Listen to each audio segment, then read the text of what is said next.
Hello, Paul. How are How's you? it? Good. How's it going, Chris? Can you Good. hear me? Yes, I can hear you fine. Can you hear me? Yeah, loud and clear. Wonderful. Okay, well, thank you for coming to be our guest on Sci-Fi Explosion tonight. Oh, no worries. Thanks for having me, man. This is amazing. I'm a huge Kim's Convenience fan, and I love to see all the outpouring of support and love that the show is now getting because of it being on Netflix here. Right on, right on. So, Thank you so much. so that's great. So, what many people, people know you as Appa, but they may not realize that you're a massive sci-fi geek.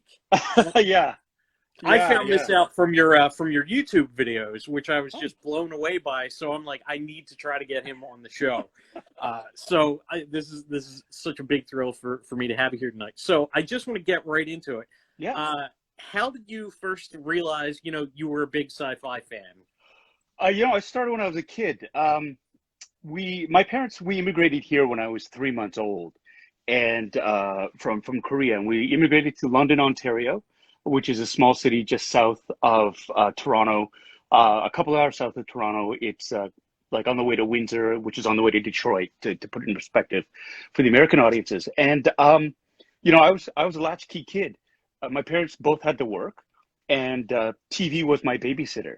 So my sister and I, we do a lot of things on our own, and I would turn on a TV, and that's in fact how I learned to speak English, was watching television constantly.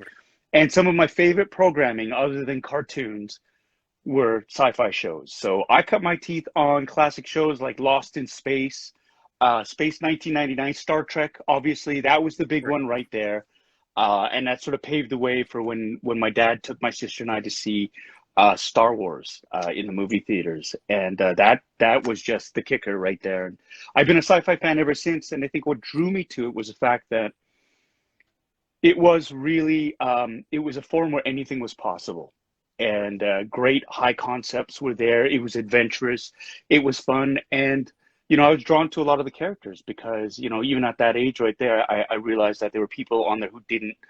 Not a lot of people look like me in a lot of these shows, and so I sort of equated that whole idea of being from a different planet. I could relate to that and Right. feel like you're exploring strange new worlds and new civilizations and stuff. So that was the allure, and that it was also because the imagination, anything was possible, and I love that. Okay. So you mentioned both Star Trek and Star Wars. Now I Yeah. want to ask, do you have a favorite of the two? That's kind of the eternal struggle for sci-fi fans. Yeah, it's sort of like the whole argument, the Beatles or Elvis. You can Right. like one or the other, you can't like both. But I disagree because it in different periods of my life, both of those franchises meant a lot. And I think obviously with Star Wars being the seminal sort of movie experience for me when I was 5 years old, it had a big impact on me. But Star Trek was on TV. It was a serialized show that was always on TV. So I had more exposure and more access to Star Trek. And for Star Wars, other than the Ewok Adventure, the ill-fated holiday Christmas special, you had to wait 3 years for anything substantial to sort of come out. Right. Whereas for Star Trek, it was always on, and then you had the Next Generation and all the different movies that came from it. Um, but I love both equally, and that's the other thing. Like people don't realize as well that I am a huge Trekker. As I have one of my first costumes I ever did when I was a kid was I dressed up like Mr. Spock. I had the ears. I fashioned the blue velour sort of sciences uniform, the tunic, and I sewed on little command braids. And so yeah, I love them both. They both mean different things. I love the aesthetic of both. And it really is sort of one end of the spectrum to the other. But I just right now I mean it is they both hold a very very sacred spots in my heart. So Sure, I'm actually in the same exact camp as you are in that I love both equally for different reasons. But I do have to ask you, in the audience tonight, we have Mary and Sean McManus, who are probably the biggest Kim's Convenience fan out okay. there, and they were really psyched that you were appearing tonight, and they actually posted about it on their social media. Oh. And Andrew Fung got back to them and said to ask you about your Worf fan fiction. So I need to know about this because I'm a big War fan. Deep Space Nine is my favorite of all the treks, so I need to hear some more about it. No, I think Andrew was having you on, to be honest. Uh, I will tell you this though. When I was on another show called Train 48, and it was an improvised soap opera that was on global television up in Canada. And the conceit was it was about a group of commuters who were coming home from work on the same train every day. And that was the episode. It was like these normal, everyday people on their way home. And we would shoot, edit, and air that episode the same day. So Okay. we could have topical things. We'd talk about news events. And it really was the precursor to reality television because it felt like a reality show. And all the dialogue was improvised. So in that show, the character I played, his name was Randy Coe. And he was a nerd, like a nerd's nerd. And he was this repressed, systems analyst who worked for this big company. And in reality, he was working for this missile defense company where they made the software programming for that. And he tried to keep that secret because he wasn't happy with what he was doing. And in it, he was part of this community theater group. And they were doing Star Trek, The Next Generation, the musical. And his character was Worf. And so he had to dress up like Worf and sing a Klingon opera for this for the show. And it was a lot of fun to really do that deep dive into that sort of geekiness. Of course, the night before the performance, he lost his voice, and so he was doing all of these little things. But they even mocked up this poster of me in the Klingon headgear about to sing. Yeah, so that's as close to Worf fanfic as I can get. Now, Worf eroticism, perhaps I could get into a little bit more, but Oh, please, by all means. Hold on, let me just go get my bat lift, and then we'll do the deep dive into that. Of the various Star Trek series, are you able to pick a favorite? Like, is there a clear standout for you that Yeah. you revisit? You always go with the one that brought you into it, like that your gateway, and that for me, classic Trek was that was my bread and butter. That was my jam. I loved just those adventures from season 1 to season 3. I mean, season 3 it got kind of weird and a little bit like the hippies in space, like on the way to Eden. That was weird as a kid. I'm like, what's going on? And to end it on Spock's brain was a bit of a okay, that was interesting. But there are certain episodes that stand out, like the arena against the Gorn. Yeah. That was one of the first times I remember seeing like Star Trek, because everything was on a set, even when they're on the planets. But when they visited Cestus 3, and they're outside, and you see these guys get like disintegrated. For me, it was like, and they blew up Spock's tricorder, and I thought that was incredible. And I didn't care that the Gorn looked like a dude in a rubber suit because I was so invested in the story. Stuff like that. Devil in the Dark with the Horta, beautiful storytelling. Yeah. And so that's always my favorite. I mean, obviously, Star Trek Next Generation, shaky first season, but they really found their own. And by the end, it was a tremendous series. Big fan of Star Trek Voyager as well. That whole them by themselves and challenging. Star Trek Discovery, which is filming here in Toronto. I've got a couple of friends who are on that show. And, it was really cool seeing them sort of retcon the whole Captain Pike stuff and how they're dealing with the whole, we'll never speak of this type of drive again. I thought it was interesting, but I have friends who are on it. And again, it's outside the box storytelling, which I enjoy. Could never get into Enterprise though, as much as I tried. And DS9, Andrew Fung and I have arguments about this all the time. It's not until Worf rejoined DS9 and they went to the war against the Dominion that it really, really took off and elevated to that next level. But again, it's another series where in my opinion, it was a little bit shaky at the beginning, but once they found their footing and really knew what stories they were going to tell, they just took off and went with it. So. Yeah, absolutely. Deep Space Nine is and the original still are kind of neck and neck for my favorite. I do have to ask you though, as seeing how you're an actor who's also kind of an accomplished geek, would you want to or have you auditioned for any of the Star Trek projects? Yeah. Or would that be too close to your No. For me, it's the sci-fi world is interesting because if you're not using your face, you're going to be under prosthetics, basically. And I did actually, because our shooting schedules are so close together, there were times where it was like, I'm not going to be available, so I can't audition for these things. But there was one period where I was able to audition, and I went in, and of course, everything's all NDA, and they don't actually give you lines of dialogue from the script because they're super secret about it. And I got this audition, and I was like, oh, this guy sounds like a Klingon. The lines, the written, it's a Klingon, and this and that. and I prepped it like a Klingon, and I went in and he said, no, it's not a Klingon. It's somebody completely different. I said, Oh no. but these lines are like, I know Star Trek, and this is a Klingon.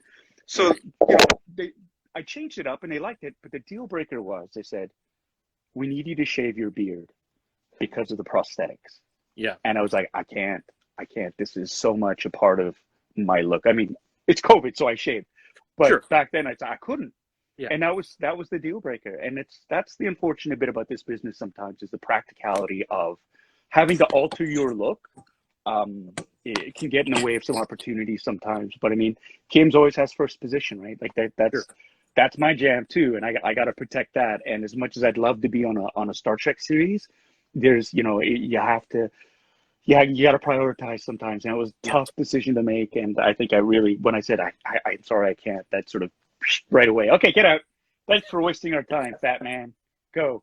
Well, hopefully at some point you'll get to get a decent sci-fi role, because I know Yeah. that would be thrilling to see. Yeah. No, I have been able to get on one sci-fi series, which I was very, very thankful for. Dark Matter, what a great experience being on that show, and with my fellow castmate Jean Yoon, playing Nice. scientists Okay. who are stuck on the station, and she murders me, which is subtext, which is great. I think almost always wanting to murder up at some point, so that's what happened. But that was fun because it's like it's a genre I love. It's a genre I want to be in, and Yeah. I'm dying to get on these shows. And it's like nobody ever thinks of casting me in these things, and so it's nice to finally get on one. And maybe I'd love that to lead to another one and another one and another one, because I think my dream gig would be to be on a sci-fi series, Yeah. like at proper as a regular. So Yeah. or lead, yes, think big. Well, let me ask you, if you could, a little bit. Let's talk about your personal collection. I see Okay. some of it behind you. How many items do you have right now? I have. If you ask my wife, it's too many. Okay. If you ask my kids, it's not enough. Right now, it's funny because of the pandemic, we've all had to convert whatever living space we have into working space. And the first few days, it was just sort of like making sure everybody was safe, we're stocked up, and everything's cool.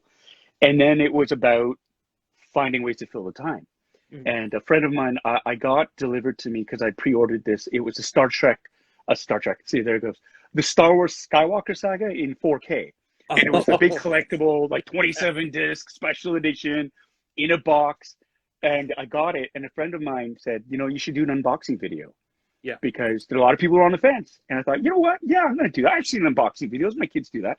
So I did it. I had a lot of fun doing that. And so it started this idea of, okay, well, let's start off a YouTube channel where I can talk about geeky things, prop building, unboxing, and just finding content. And I had a lot of collectibles that are just in storage that are still in the boxes. So I thought, well, let's open some stuff up, and we'll call it my geeky basement. And so this is all set dressing here right now. Yeah. But I'll show you, like, these Proton packs. These are Spirit Halloween packs that have been modified to look a little bit more screen accurate. And these are my kids. So they were the $90 special packs with like $100 worth of upgrades to them to make them look a little bit more screen accurate.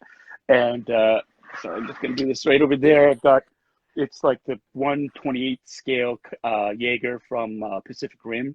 That's Gypsy Danger. So it's not like the 6-inch or even the 12-inch. That's like the gigantic Mondo one that's got pieces missing because my son played with it, and which I think is great.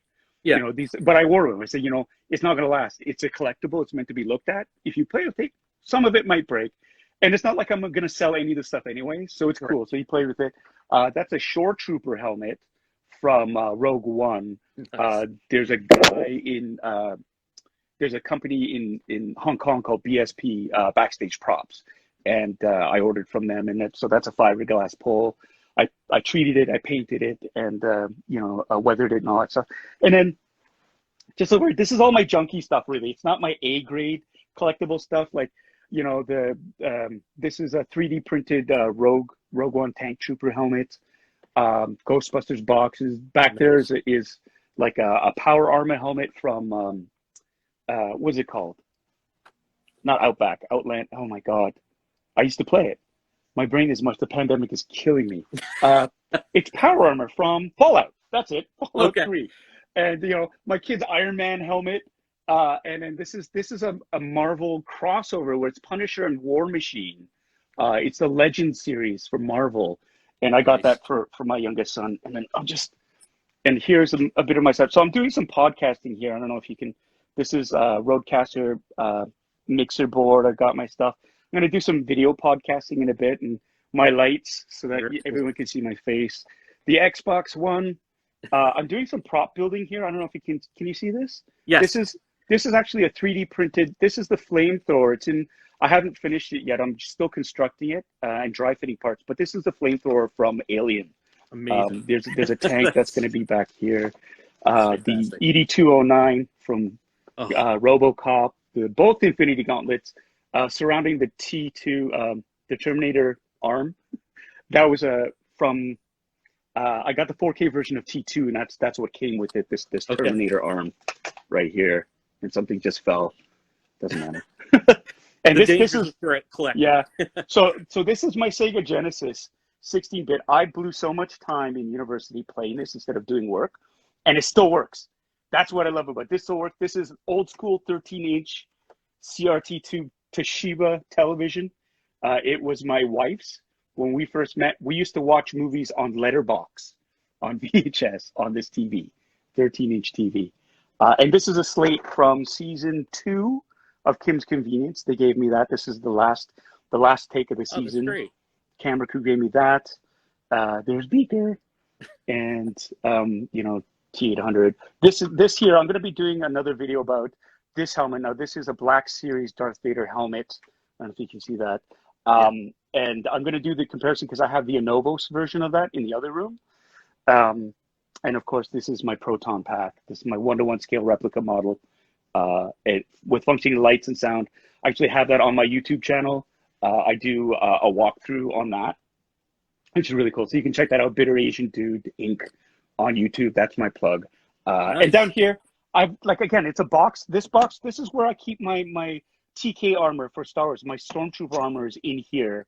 I have this airsoft submachine gun. It's a Tommy gun from World War II. And originally I got it because I wanted to convert it into a pulse rifle from Aliens, because that's what it was Okay. based on. And so I did that. I got that, but it's so pretty.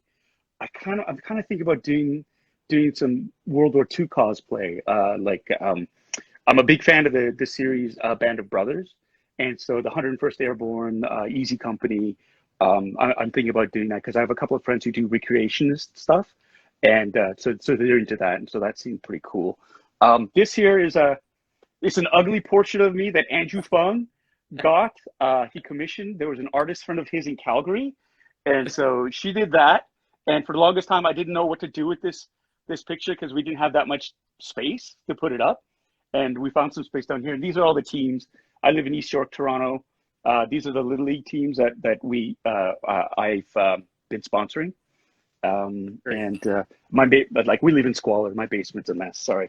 This is my Mud Oh, Trooper wow. helmet from Solo. Actually, I love the look of that helmet. It's got that World War One Doughboy, the trenches, that feeling to it. And so this is this is the helmet itself. Again, and this is from a fabricator. His name is Jim Tripon in the Philippines. And he actually contacted me because he's a huge fan of Kim's Convenience. And he said, I would love to send you a helmet to say thank you for being so awesome and Yeah. representing Asians on TV. And I was so flattered. So he sent me this helmet, and I loved it so much. I ordered the rest of the armor from him so I could That's complete the great. cosplay. And I'll show you. This is the main. So this is the room that I've redesigned, Wow. which is going to be some of the. It looks like a comic book store, and I love that. So I just got into into collecting Funko Pops, Okay. and these are all in the boxes because I literally have no room to display them if I take them out. So if they're in boxes, I can stack them, and they're like too deep, and so you can see all the Ghostbusters stuff here. And I That's just did it. great. My next video will be an unboxing of the Playmobil Ecto 1 and the 1A, Okay. which is great. They do a great job of it. This here is one of my favorite this is a nostalgic piece for me because this piece here, there's a scene in Ghostbusters where Slimer comes out of a hot dog cart, and the guy is like, oh, he's really surprised. And they actually made a Playmobil figure of this guy. I knew this actor in real life. Oh wow. And his name is Sam Moses, Canadian actor. I got a chance to work with him. Lovely, beautiful man. Was blown away when I heard he was in the movie.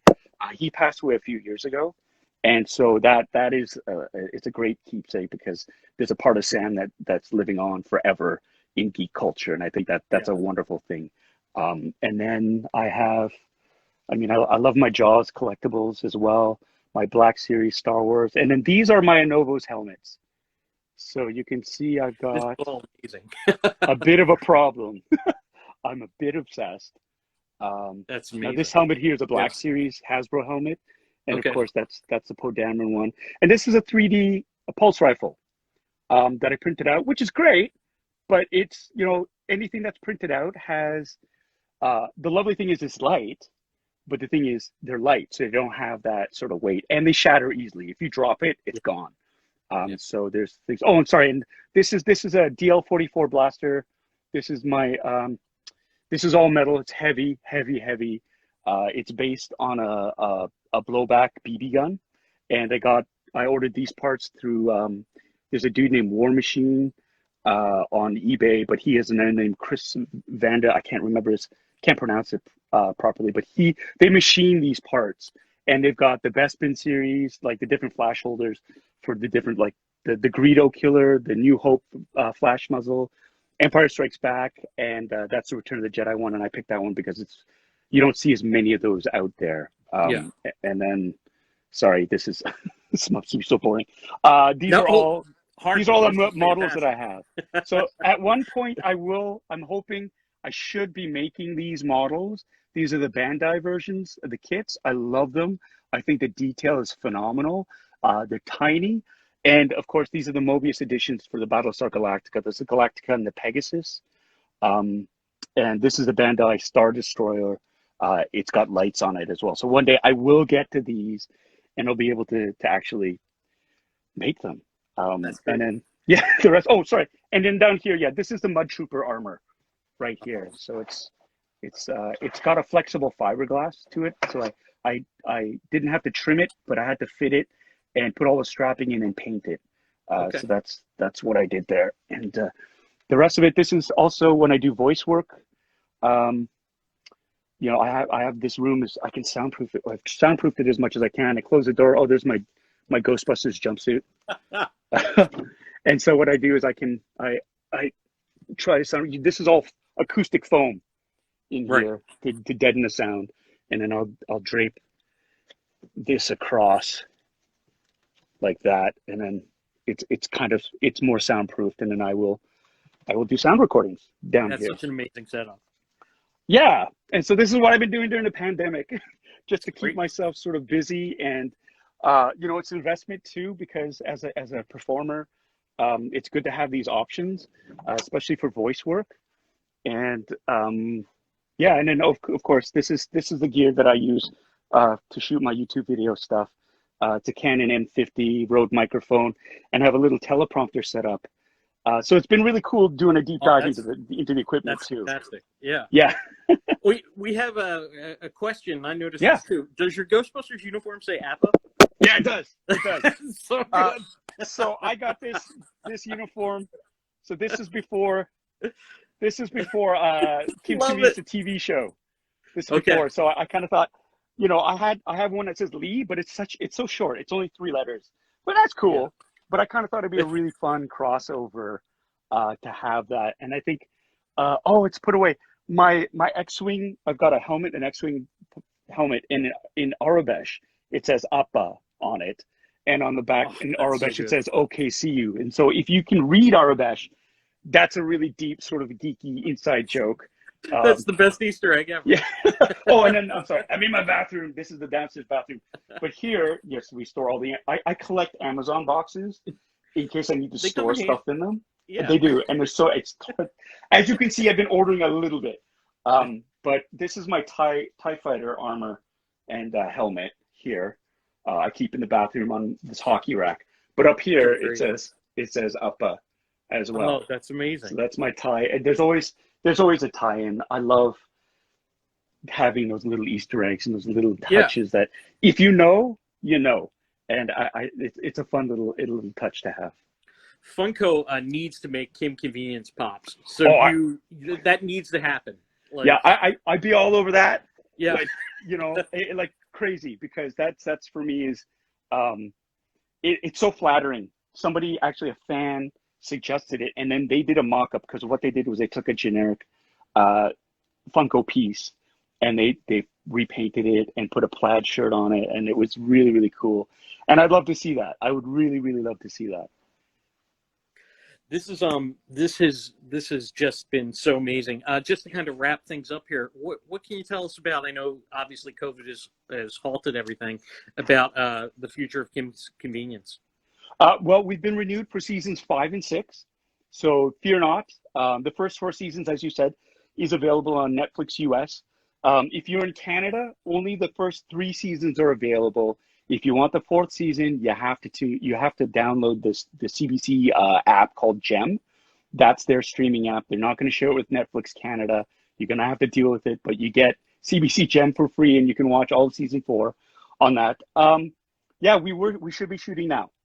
Because of the pandemic, we've been delayed. Right. They're looking at the production is studiously looking at options. We're watching other productions all over the world, seeing what their protocols are. Their first priorities are safety.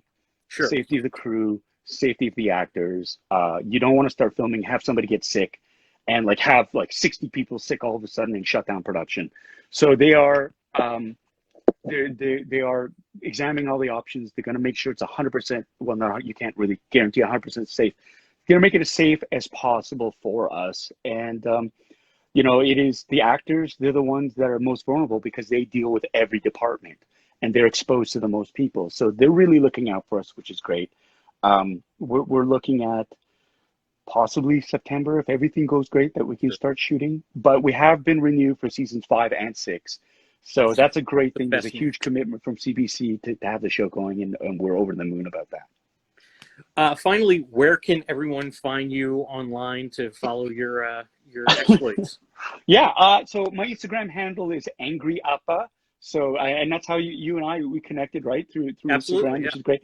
I'm shocked, because my Instagram is when I first started, I was so happy I had 25 followers. And now it's pushing 50K, and that blows me away. And so I'm very humbled by that. So Angry Up on Instagram. On Twitter, it's Bitter Asian Dude. That's my Twitter handle. Facebook, I have a fan page called Paul Sun-Hyung Lee. It's my full name. Just, you can look that up. And yeah, I'm not on TikTok, not on Tinder, not on Grindr, not on Bumble, or whatever the other things. And yeah, so those are my socials right now. Oh, and YouTube, Bitter Asian Dude Inc. is my YouTube channel. I do have merch, but because of the pandemic, everything kind of stopped. But once things start to loosen up and I could start ordering stuff again and get my website working, it will be available for sale, with some new designs put in there too. So I've been working on that, which is great. I just want to really thank you for your time. Sci-Fi Explosion is all about people who love sci-fi and love their collectibles, and just really honor the history of sci-fi and their own relationships to it. So this has been just such a pleasure to speak with you and hear about it. And I can't wait to see what's up next for everyone in Kim's Convenience. So have a great night, Paul, and thank you so much. Thank you so much for having me, Chris. This was so much fun. I mean, this is what I love. Geeky stuff, nerdy stuff. I love it because it connects all of us, and that's the thing. And I'm a nerd, I'm a geek. This is stuff that is just, I could talk about this all night, and so I love that, because I connect with people, and I love the fact that people are blown away by the fact that well, you like sci-fi? It's yeah, of course I do. That's who I am. It's incredible. Yeah, I'm always happy to be able to show this side of my personality. Well, thank you so much. And if I ever do a live show in Toronto, I'll look you up. So thanks Please again. do. All right. Thanks, Chris. Take care. Have a great night. Great night. Bye. Okay. See you.